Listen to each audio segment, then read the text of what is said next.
Palatine. Good. I wouldn't call it process, just call it palatine bone. Your book has it a little confusing where it's like this is a process, but no, it's just all So then you have your pterygoid plates. There's a P in front of it, but they're actually pronounced pterygoid. So right in here, this is going to be your medial pterygoid plate and the lateral pterygoid plate. In the middle is going to be your pterygoid fossa. So that's kind of easy, right? So what was that again? Medial Pterygoid plate.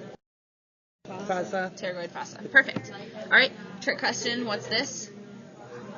Right in the middle? The perpendicular plate. Perfect. Perpendicular plate, yes. Right down here. That's just the back view from it. You can see it from the front and the nose right there. Okay? Good. So let's move back. This is going to be your mandibular fossa in here, like right here. It's where the mandible comes in and articulates. So if we put it in and there wasn't like cartilage there, that's where the mandibular fossa is. So where would that be on this side? Right here. So like Right, or front. right here and here. It's going to be 6. Okay. Yep. Okay. And then you have some holes here. So the way I like to teach holes is looking at the inside first because I think it's easier to see it from the inside. So you have 4 holes. The first one is rotundum. The second one is lacerum. Then it's ovale and spinosum. Okay? I'll show you now. Okay. So rotundum is going to be this guy right in here. It's the top hole. Right there. Everyone sees it? Okay. Then we go back to this big one right here, which is lacerum. Right in there. Sees it? Ovale's off to the side, and it looks like an oval. There. Okay. And then spinosum is the tiny, tiny one, like right next to ovale. So you see that? Okay. So again, that's rotundum, lacerum, ovale, and spinosum. You want to say those real quick? Rotundum, Here. I'll try and like look while I point. So this one up here is good. That's lacerum. Lacerum is the one in the most medial. So that's lacerum, and then what's the side one? And the tiny one is spinosum. Good. So we're gonna go to the back here, and we can't see rotundum from the back, but we can see lacerum right here and here. So this is lacerum. Then we have ovale off to the side, and spinosum is the tiny one. I would say start by trying to find where spinosum is, because you know the next one is ovale, and then the next one in is lacerum. Okay? So that's right here. Spinosum, ovale, lacerum. Spinosum, ovale, lacerum. Okay? Good. All right, what's next? Those are all the holes. We're looking at the bottom. We did that. Styloid process. Okay, you had a styloid process like in your wrist on both sides. That was like a pointy process that was kind of sticking out. The styloid process for the skull is going to be the pointy one sticking out right here. Like it's like a little needle point. It is pretty pointy.